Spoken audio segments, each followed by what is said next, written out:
কিশোরগঞ্জে সেনাবাহিনীর বিনামূল্যে চিকিৎসা সেবা কার্যক্রম অনুষ্ঠিত।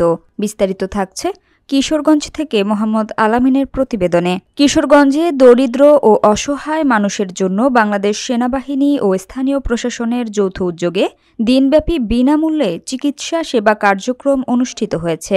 মঙ্গলবার সকালে কিশোরগঞ্জ সেনা ক্যাম্প ১৯ পদাতিক ডিভিশনের উদ্যোগে এ ক্যাম্পের উদ্বোধন করেন ২৩ ফিল্ড রেজিমেন্ট আর্টিলারির অধিনায়ক লেফটেন্যান্ট কর্নেল শাফাত আহমেদ।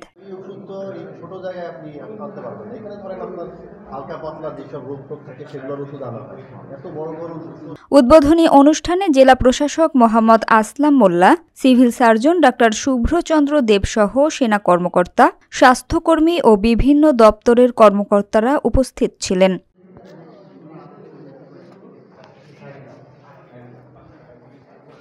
ময়মনসিংহ সিএমএইচ এবং কিশোরগঞ্জের বিশেষজ্ঞ চিকিৎসকদের একটি টিম মেডিসিন, গাইনি, সার্জারি, শিশু ও চর্মরোগসহ বিভিন্ন বিভাগে রোগীদের সেবা দেন।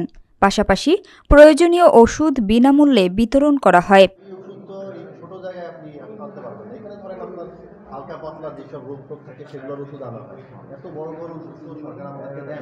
জেলা প্রশাসক জানান, ১,২০০ জন অসহায় ও নিম্ন আয়ের মানুষের চিকিৎসা সেবা দেওয়ার লক্ষ্যমাত্রা নির্ধারণ করা হয়েছে।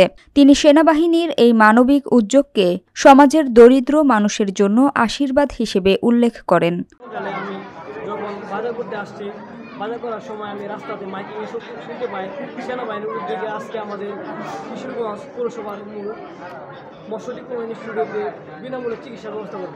তারপর আমি তাৎক্ষণিক বাসায় গিয়ে আইসে একটা টিকিট নিয়ে আইসে সিরিয়ালের মাধ্যমে আমি ওদের কাছে ঢুকি। ওদের পরে ওদেরকে আমার মুখ সম্পর্কে বলি, ওরা আমাকে সুন্দরভাবে চিকিৎসা দেয়, ওদের আচার ব্যবহার আমার